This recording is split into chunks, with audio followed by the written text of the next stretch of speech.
ఇచ్చివేశాడు. గనుక రెండవదిగా మనము చూస్తే యోహానుకున్నటువంటి లక్షణం ఏమిటంటే, ఇదిగో యోహాను భోజన పంక్తిలో యేసు రొమ్మున ఆనుకున్నటువంటి వాడు. గనుక దేవుని బిడ్డలారా, మరొక లక్షణం ఏమిటంటే,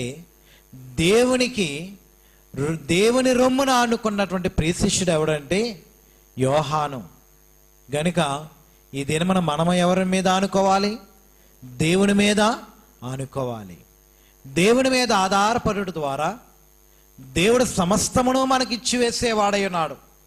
గనుక దేవుని యొక్క వాక్యములో మనము చూస్తే యేసు రొమ్మున ఆనుకున్నటువంటి ప్రియ శిష్యుడు ఎవడంటే ఈ యొక్క యోహానే. ఆయన యేసు రొమ్మున ఆనుకున్నటువంటి వారు. యూదుల భోజన పద్ధతి చాలా ప్రత్యేకమైనది, చాలా ఉన్నతమైనటువంటిది.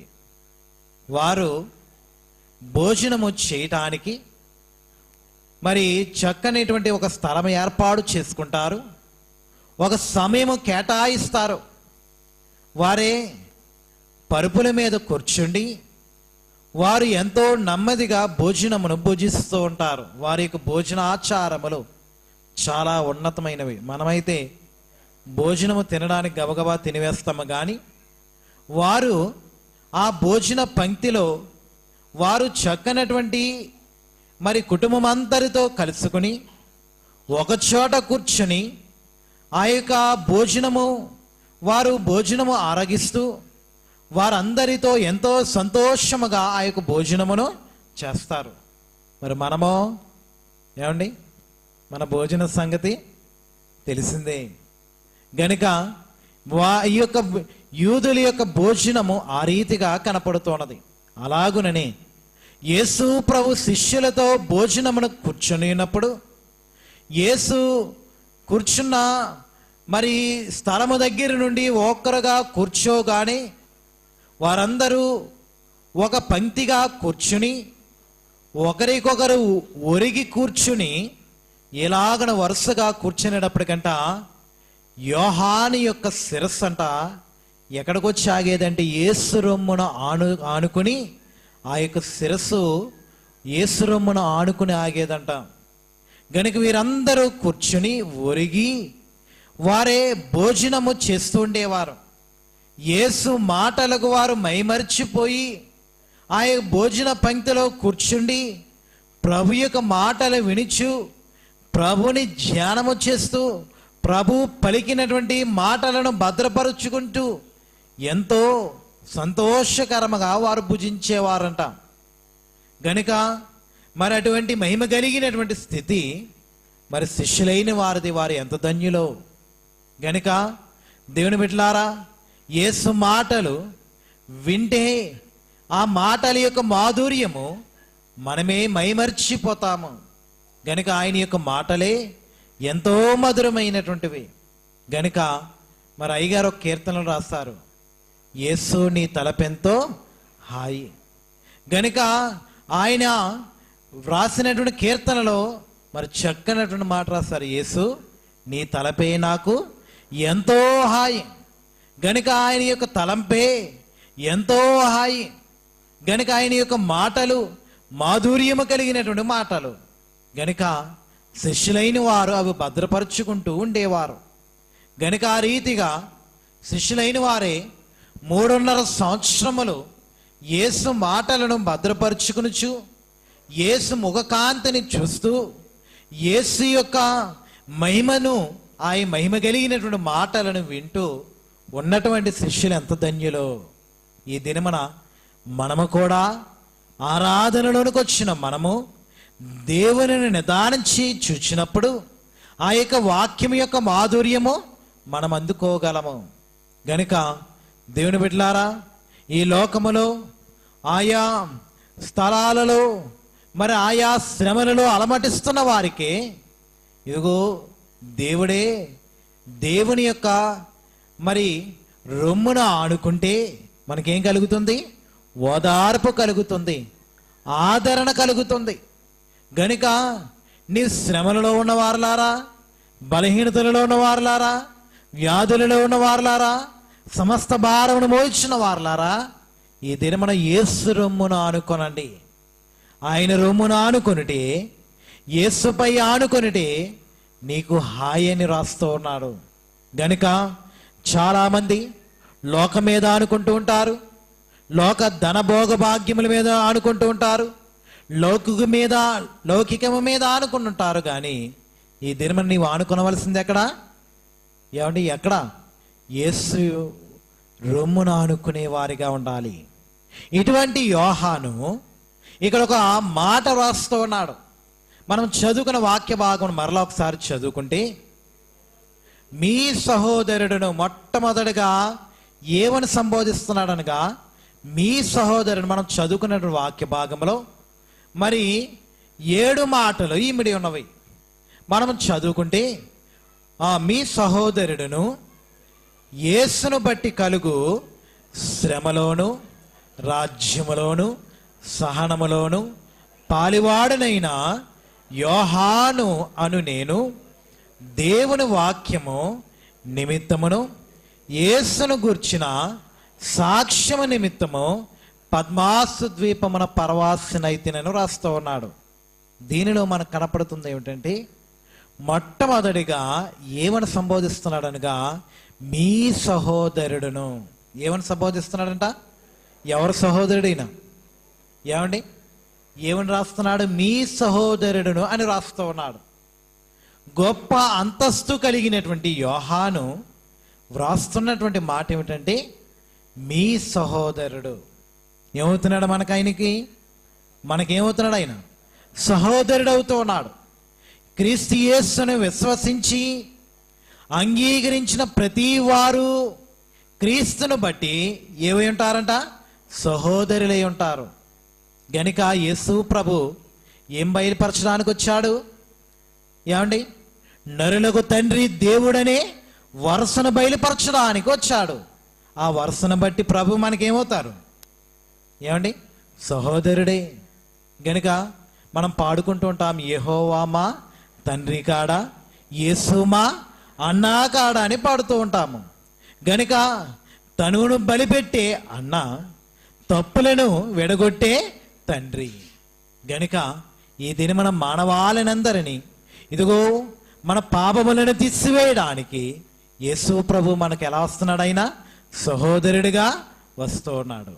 గనుక దేవుని బిడ్డలారా, యేసు ప్రభు సహోదరుడిగా ఎందుకు వస్తున్నాడు అనగా, మనమందరము ప్రభు సహోదరులం ఎందుకు అయ్యామంటే, ఆయన రక్తముతో, తన రక్తముతో కొన్నాడు, తన రక్తముతో మనలను కన్నాడు.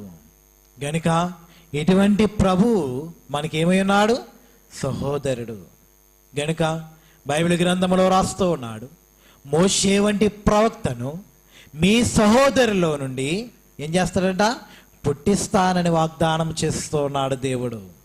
దేవుని బిడ్డలారా, ఎవరి సహోదరుడు అనగా యేసు అనే సహోదరుడు.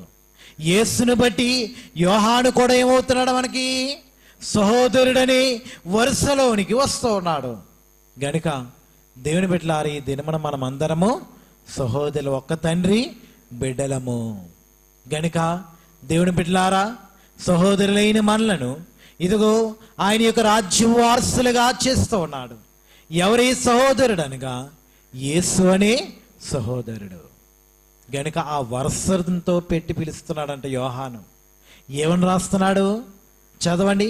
మీ సహోదరుడును, రెండవదిగా యేసును బట్టి కలుగు శ్రమలోను, రాజ్యములోను, సహనములోను. చాలండి. ఏమని రాస్తున్నాడంట? యేసును బట్టి. రెండవదిగా ఎవరిని బట్టి? సహోదరులము. యేసును బట్టి సహోదరులము.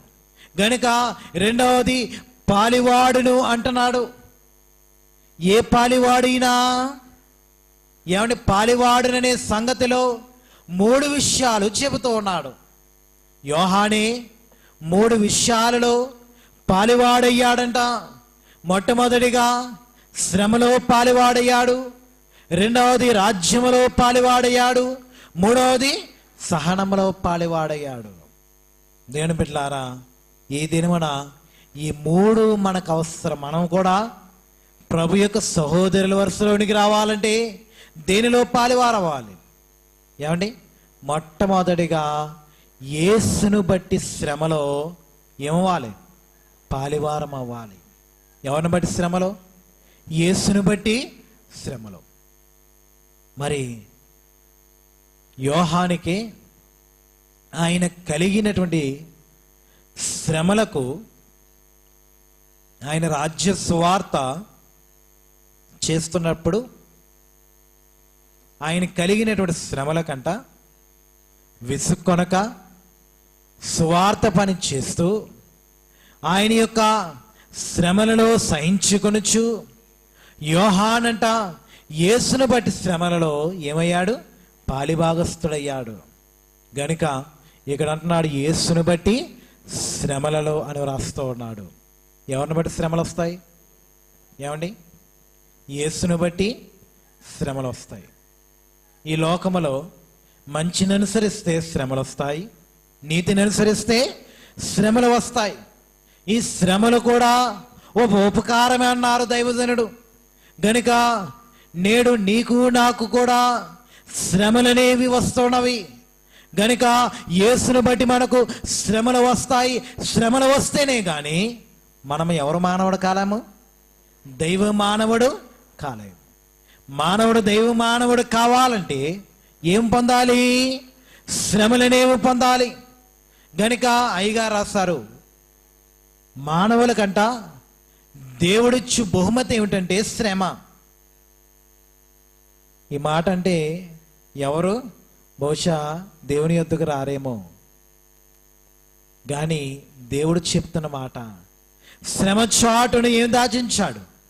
ఏమని ఒక మేలును దాచించాడు. గనుక అందుకే అయ్యగారు అన్నారు, ఓ శ్రమ శ్రమ, ఆ వచ్చావు కానీ వచ్చినదేదో ఇచ్చిపో అన్నారు. గనుక శ్రమ ఏం తీసుకొస్తుంది? ఏమంటే విలువైనటువంటి గొప్ప అంతస్తును తీసుకొస్తుంది. ఏ మానవుడు శ్రమ పడకుండా వృద్ధిలోనికి రాలేదు. శ్రమ పడకుండా వృద్ధిలోనికి వచ్చినా ఆ వృద్ధి ఎంతో కాలమో నిలవపడదు. ఎంత గొప్పవారైనా ఏం చేయాలి? శ్రమ పడాలి. గనుక శ్రమ కావాలంటే ఇదిగో ప్రభు యొద్దకు రావాలి. ఆ శ్రమని నీవు ఎలా మారుస్తుంది? దైవ మానవుడిగా మారుస్తుంది. ప్రభు శ్రమలోను, ప్రభు రాజ్యములోను, సహనములోను పాలివాడవై ఉండగలిగే ధన్యత వినుచున్న మీకు, చెబుచున్న మాకు, కూడి వచ్చిన వారికి ప్రభు అనుగ్రహించి ఆయన మహిమ రాజ్యపు వారసులుగా ఉండగలిగే ధన్యత నేడు ప్రభు మనందరికి అనుగ్రహించునుగాక. ఆమేన్. దయనిధి మా తండ్రి, దేవానికి వందనాలు, స్తోత్రములు. నీవు గనుడు, గొప్పవాడు, ఘనమైన దేవుడవు. ఈ దినమున తండ్రి యోహానునే పరమ భక్తుడిని మా ఎదురు ఉంచిన తండ్రి నీకు స్తోత్రములు. యోహాను వలె దేవా నిన్ను కలిగి నీ శ్రమలో పాలువారమయ్యే ధన్యత మాకు దయచేయండి. నీ రాజ్యములో పాలువారమయ్యే ధన్యత మాకు దయచేయండి.